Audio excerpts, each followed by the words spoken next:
Good morning, wrestling fans. Welcome to PWR Today for Monday morning, August 17th, 2020. It's the man they call Meathead, and happy to be here. You know, we're getting a nice, calm weather. I mean, I know there's people that are suffering with 100-degree weather. There's people, north of the border here in Canada that might, be getting upset about 70-degree weather. It's nice and calm here. And joining us this morning, a very nice and calm and soothing voice, Linda Kay. Good morning, Linda. Good morning, Meathead. Thank you for that nice intro. Yeah, again, I have no idea what I'm going to say, and that's what comes out every time. Well, I was just going to say, I mean, the weather, you can't beat it here in Milwaukee or Wisconsin at least, and the summer's just been flying by, so just trying to make the most out of what actually are the closing weekends of the official summer, so taking advantage of this great weather. I was going to say, yeah, official summer is always Memorial to Labor, but the dates are June something to September something. Who knows? Who cares? Yeah. Get out there and enjoy it while you can. Social distance, do all that stuff. That's whatever. I mean, in Milwaukee, we have the Democratic National Convention. It's going to be technically in town. Uncle Donnie. It's pretty much virtual, but, it's still in town. It's still at least somewhat of a spotlight on the great city of Milwaukee. So. Yeah.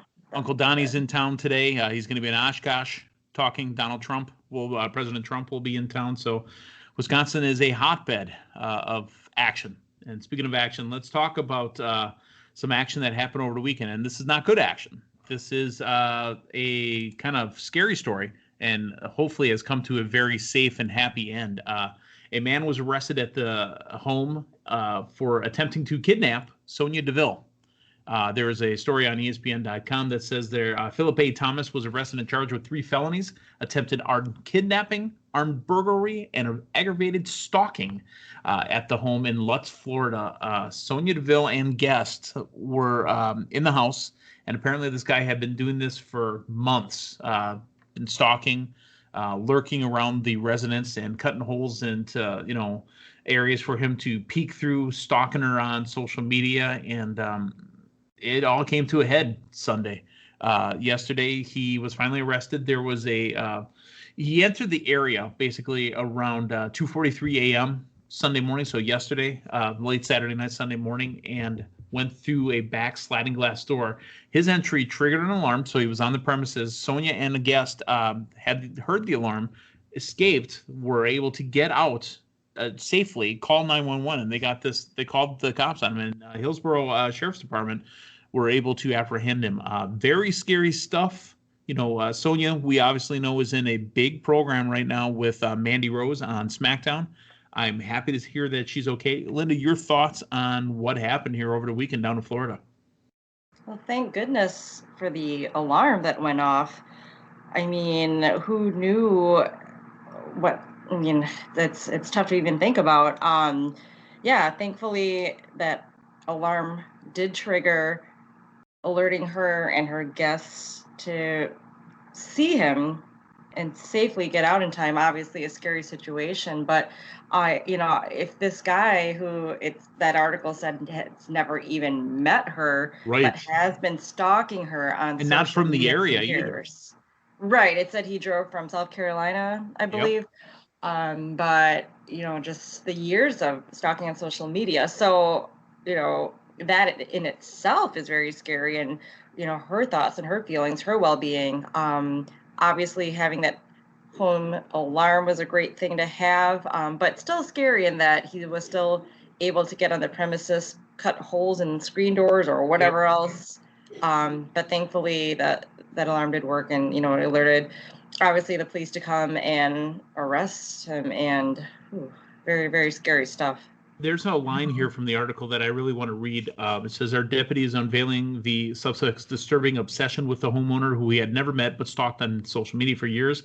It is frightening to think of all the ways this incident could have played out had the home alarm not gone off and alerted the homeowner of an intruder. Our deputies arrived within minutes and arrested the man who was clearly on a mission to inflict harm.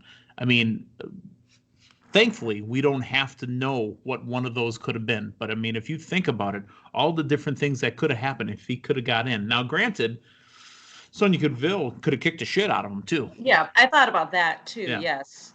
Yeah, it said he had, I don't know if it said rope or just stuff Zip like that, ties. but He had zip ties with him. yes. But I mean, again, thankfully she was able to get out. But yeah, I mean, if there was a confrontation, I'm sure she could have threw down and defended herself well. So, but just But thankfully still, this worked out. Yeah. yeah. No one deserves to die ever. No one ever. But Philip A. Thomas should be happy technically that the alarm went off, because I think Sonya would have kicked the shit out of him. Right. Yeah. But that story's in the books now, and luckily and thankfully, she's okay. Her friend who was at the house is okay as well. That I'm happy to hear that was good to go. There's one other story I want to talk about real quick before we kind of move on. I was digging around, the interwebs, and I find it ironic that SummerSlam's this coming Sunday, right? Yes, it is. So we got a big takeover on Saturday, SummerSlam on Sunday. There's another pay-per-view the next week. Right. WWE Payback. Now, according to the internet, not officially confirmed, it's at the Amway, which is the home of the Orlando Magic. Right. Yeah. I mean, what the hell?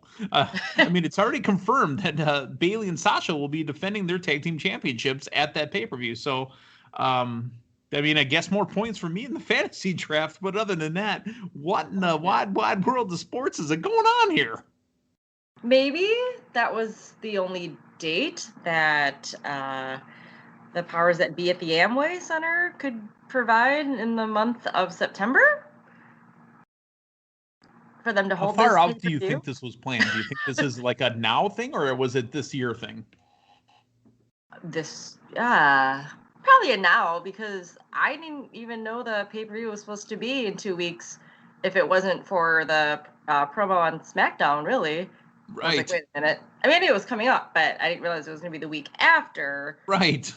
And I was like, I mean, is this a first where we're talking about another pay-per-view before a huge Big Four pay-per-view is even taking place? I mean, obviously this year is different. We know that. But yeah, that was a bit surprising. And now we find out that Sasha and Bayley are going to defend their tag team titles at Payback after SummerSlam, after they may no longer be singles champs. So right. Who knows? And again, this is just me being me, but if they're both not singles champs, oh my word, it's not even fair to the rest of you in the PWR draft. Wow. You forgot that I have Asuka. If she becomes a double champion, good God. Yeah, whatever. I mean, it's not fair. Just like that Cheech and Chong still smoking. I should scar my face up to make it even for everybody else. Yeah, it's not fair that some of us have tag teams that have split, or may have had someone injured, or someone in a different storyline, or... Yep.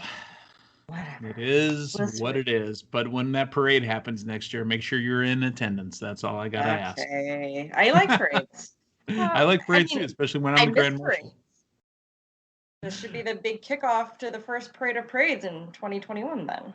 I think so. All right. So we've got that going on again. It threw me away. I saw the promo too, and then I double checked the interwebs again today, and holy smokes, there it is. Defending their tag team championships, Sasha and Bayley at WWE Payback exactly a week after SummerSlam. So thank God they're not charging the $29.99 or the $49.99 or whatever the shows used to cost when it was on the old model, because as a fan, I'd be pissed. Right. Okay, so we got the news out of the way. Let's talk about SmackDown, and let's kind of segue into that from last Friday night. A couple things for me that really stand out was I don't mind when people that only have a bunch of, a little bit of hair left on the top of their head shave their head bald. I think it's a good look. Looks cleaner. Braun Strowman shaved his head. Yes. He absolutely did. Yeah, so that doesn't bother me at all. What really kind of threw me off, and we'll start there, and then we'll kind of just hit some high spots in the night. What really threw me off was, yes, I know that the Swamp changed Braun. I really liked the integration of Braun to Alexia to the Fiend, back and forth, that kind of three-way, almost a love triangle, if you will. I absolutely loved it, and Braun really just putting it out there. I don't give a damn about you. I don't. And then her just a little audio issue for me. That first slap was so loud because it was sold. Yes, the other I ones thought were that so too. tiny. Yeah, I mean, I caught that details, too. those tiny details, and that one really kind of that didn't work for me. I don't know if the sound effect guy was asleep at the wheel, but what did you think of the main event segment, which was, like I said, it was technically part of it was not in the main event, but it was the interview with Alexa, who's, again, knocking it out of the park right now. Then the Fiend, then Bray, boy, I'm getting them all crossed up now. Then Braun Strowman, then Alexa, then the Fiend. And then Bray. And then Bray, yeah. I mean, yes, sorry. You know what? It's hard to keep track. Yes. Really, it is. Because there's the Fiend. Oh, I'm sorry, Braun, and then I meant to say Braun. Okay, yeah. Very confusing. Number one, I did enjoy that interview because, again, Alexa, the spotlight on her. Great job of storytelling and emotion, and I really liked the promo they put together, just showing their history between her and Braun, and we knew they were mixed tag partners, right? Yes, I knew that, but just the interaction outside of the ring, or like them just goofing off in her car. I mean, we know that we've seen some of these air, but just putting it all together, they haven't touched their relationship. They meaning WWE, hasn't really touched on their relationship, and anytime recently. I mean, friendship. When I say relationship, I also mean friendship. So when that final we're aware of. Yes. Well, then that final question was asked, could there be more, and she was like, maybe, or possibly, or, obviously showing that they do care for one another. So that was tremendous, going right into the confrontation between the two of them, or lack thereof, if you will, because he couldn't look at her. It was weird. Yeah, but he did a great job too, just really showing what the swamp did to him, how it's changed him, and how he couldn't even look at her in the face, that was a little awkward, but watching soap operas part of my life. I mean, just like professional wrestling, part of a soap opera, if you will. So watching that interaction and how he wasn't looking at her, and she was like, you need to look at me in the face, and unless I slap you, or I forget her exact words, but then he finally did turn around, but just the way he was shaking. There's a lot of wake up. Yeah, he was shaking, so was she, and then that first slap was a little bit too much, but then over and over, I thought that segment itself was done really well, and then obviously with the Fiend coming out and Braun disappearing, and now he's the one with the magic powers. I don't know, but I really liked it. I mean, it ended with the two monsters just both chuckling at each other and so evil, and now it's almost making Braun like more of the one with the powers, right? Kind of. I mean, really, I think the way the story will end up getting told is that something happened to Braun, right? And he maybe drew some of Bray Wyatt's power, maybe, and that's how he gets through this match. Right. Maybe we'll see the return of the sheep mask. Yeah, the black sheep mask, absolutely. And he'll use it against Bray. So, you know what? It's interesting, and I want to watch it. I'm excited is not the right word, but I'm ready to see it. I'm intrigued, absolutely. I'm ready because the thing I'm really excited to see what happens next for Alexa Bliss. Exactly. I'm really invested in this right now.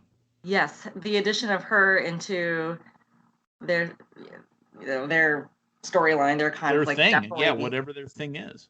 Right, it's definitely revived it, and it's definitely got me more clued in. So excited to see how that one turns out. And like you said, I mean, does that mean she ends up joining the Fiend? Yeah, exactly. We also saw a friend of ours on SmackDown on Friday night. Joseph AJ Park? Styles. AJ Styles has this whole thing, and who's that friend in the back? We got Joseph Park.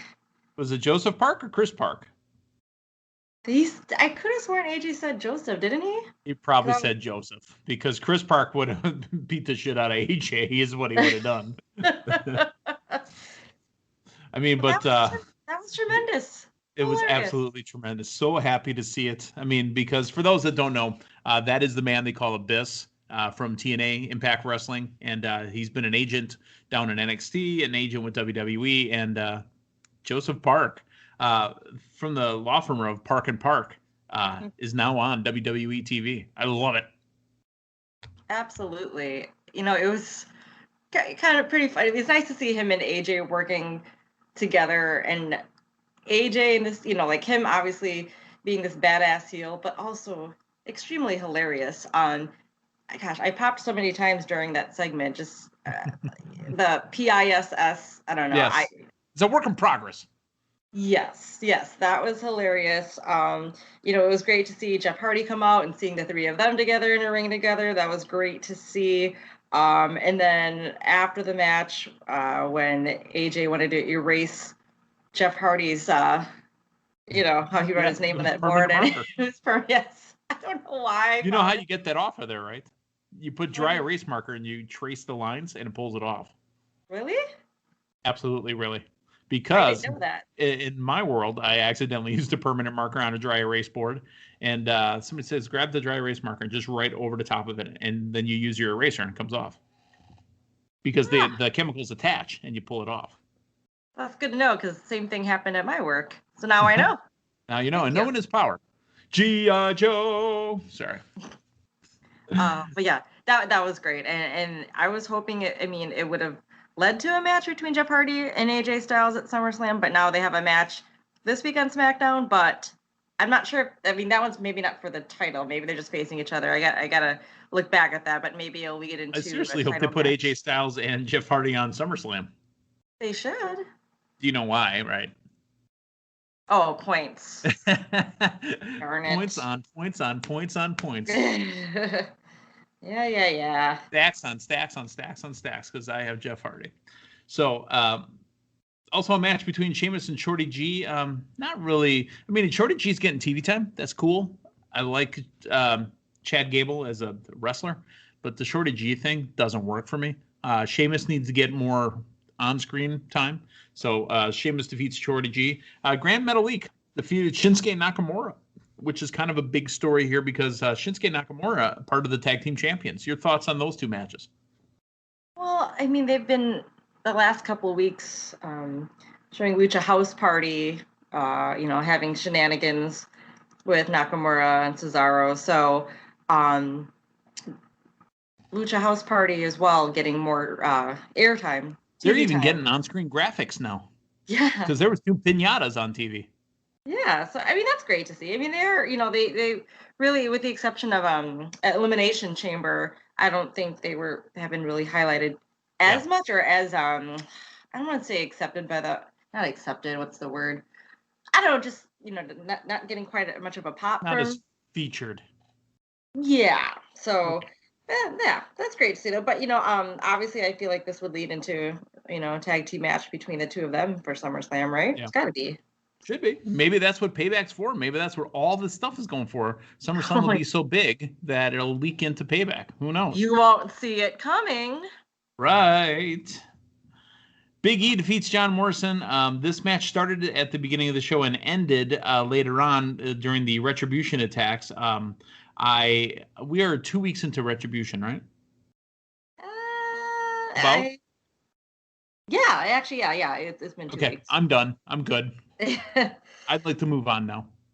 Yeah, kind of like what Michael Cole says. What I was thinking, like, or maybe it was Corey Graves, but I don't know what the end game to this is. I mean, we kind of said it last week too, but yeah, I'm just glad that SmackDown didn't end the same way it did the week before. Yeah, I'm literally ready. I'm good. Let's just move on. Let's talk Raw for tonight real quick. Confirmed HBK will be on the show. There is a rumor also that Rey Mysterio will be on tonight as well, because Dominic's going to have a big match against Seth Rollins. I believe the HBK thing is going to be for the Randy Orton, Ric Flair segment. Mm-hmm. Yeah.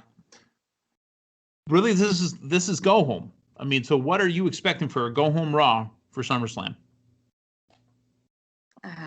Something big to happen between Randy Orton and our champion, I hope McIntyre. So. But now with HBK there, to defend his friend Rick, and I'm sure we'll get a nice long promo piece between, history between Shawn and Rick. Yeah. But I mean, does that mean Randy Orton kicks Shawn Michaels? Probably. I did forget one thing as well, and it's kind of ironic that we're talking Raw, but we've just left off of SmackDown. Asuka wins the All-Brand Women's Battle Royal and will have 2 title shots at SummerSlam. She will battle for the Raw Women's Championship and the SmackDown Women's Championship. So it's possible we might have Asuka 2 belts. I expect to see something between Bayley, Sasha, and Asuka tonight as well. Right, and I was just thinking of the different scenarios of if Asuka would win both titles, or if she just beats Bayley, or if she just beats Sasha, or if she doesn't win at all. I'm thinking that she will get one of their titles, which will then lead to the de-escalation. Wait, is it de-escalation? No, payback. The escalation. Oh, I don't know. But it's so early. Again, there's too much going on right now. I mean, we've got something, but it's too much right now. Yeah. Well, I'm thinking that Asuka's going to defeat either Sasha or Bayley, and then it's going to put a wedge between Sasha and Bayley, thinking like, I'm better than you. You're talking about the separation of the team. Yes. And then they're going to have a match at Payback, which I feel them as a tag team is great. So I feel like I would like them to retain, but if it's going that route, that means then they would then lose their titles at Payback. But I'm jumping ahead. But that's pretty crazy that, it could be Asuka. What's 2 in Japanese? You're asking the wrong guy. That's not my side of the planet. Yeah, I was thinking of that Missy Elliott song, Ichi San Chi. So I think it's San. Anyways. Sounds right. Yeah. Yeah. Because, I'm up on Missy Elliott. I'm rolling my eyes now. I'll tell you what, I know the English stuff that Missy does because I can't stop the rain. It's my window. Yes. Yes. But that was a huge match. I did enjoy that 3-brand battle royal. Yeah. I thought that was really good. I gave it a chance for other stars to shine and other potential matches that may happen at SummerSlam between, some heat between like the Iconics with Ruby Riott and Liv Morgan, just stuff like that. And between Lacey Evans and Naomi. I mean, maybe some of these might lead to be pre-show matches, but those are still points. Points on points. Right. I literally might have to help. I might have to hire an intern at Dewey Cheatham and Howe to calculate all the points. I mean, think about what's going on. We got TakeOver on Saturday. We got SummerSlam on Sunday. And then the following Sunday, we have Payback. I could be at 2,000 points by the end of that week. And I could be out of dead last. You could have. You could. I mean, maybe. We'll have to see. And then you've got All Out September 5th. Yes. That's right. Yeah, I find it, it's so ironic that Dynamite is also this Saturday too. So it's like, here we are again, another night of both AEW and NXT to some extent. But yeah, then we got the AEW TakeOver obviously is available network only. It's not a pay-per-view that you can order. So that monitoring station that I have on Saturday nights will have to have Dynamite because I won't be able to see TakeOver. Gotcha. But again, stacks on stacks on stacks on stacks. So, wow, Linda, that was a packed 20 minutes. Tremendous. Great Absolutely start to the week. So, hey, we've got a great week of wrestling coming up. There's also going to be draft updates coming up this Thursday during the Super Show. I've been practicing. Super Show with Damian Nelson, David Hero, and the Hurricane, Shane Helms. We can't really call him the Hurricane, copyright infringement. But Shane Helms will be on as well. So there's going to be a pre-SummerSlam, pre-NXT draft update. There'll be a post and a pre-takeover, and then a pre-AEW all-in and post. We've got draft updates coming for the next few weeks. So, all right. Linda Kay, thank you for stopping by. For everyone here at PWR today, thanks for stopping by. So long, everyone.